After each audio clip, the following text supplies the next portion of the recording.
was difficult. I can only imagine what it's like to lose your home completely, burned to the ground, and more importantly, all the things that matter to you from that ring he gave you when you were 19 years old, from that special letter that came for your son or your daughter, the little things that matter most, the album, the family albums, all of it is a touchstone to all the things we care about and lose. And many of you have lost more than just that. Many of you have lost family, not even sure where some are. I've had a similar experience. I was a young senator being taken care of, not a joke, by Danny Inouye, who was my mentor. I was 29 years old. I wasn't old enough to be sworn in as a senator yet. And by the way, for 36 years, I was listed as the poorest man in Congress, so I didn't get there based on my income. And what happened was, I was down in Washington interviewing for staff. After I was elected on December 18th, before I was sworn in.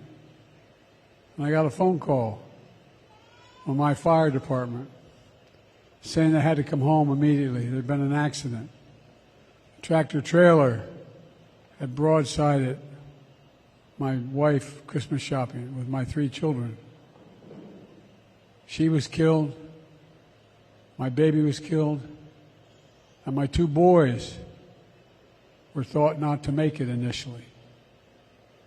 So I have a little bit of a sense what it's like driving from Washington to Wilmington, 150 miles, wondering what in God's name is it going to be like when I get to the hospital. The only thing worse than losing someone is not sure whether you've lost someone. Not sure whether my heart goes out to you, Jill and I, it aches for you, those of you who are trying to determine whether or not the person who is missing and unaccounted for reasons that are devastating. What I've observed in my short time here today is the courage, the community, the sense of togetherness you have. It's not an ordinary community. It's a community based on faith in one another.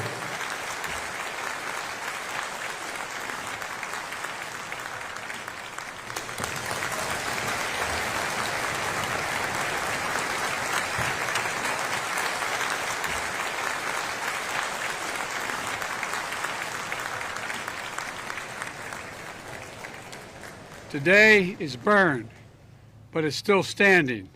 The tree survived for a reason. I believe it's a very powerful symbol of what we can and will do to get through this crisis.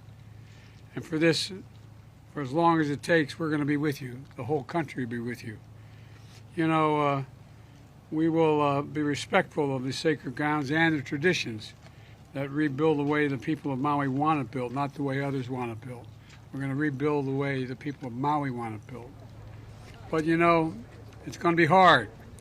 But I also want all of you to know the country grieves with you, stands with you, and will do everything possible to help you recover, rebuild, and respect culture and traditions when the rebuilding takes place.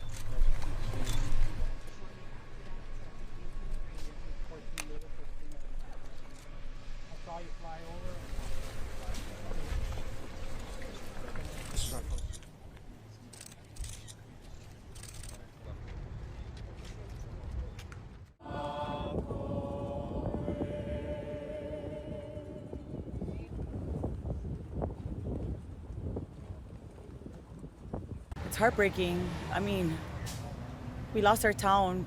The land, the Aina that raised us is now ash. We're still looking for our friends and family.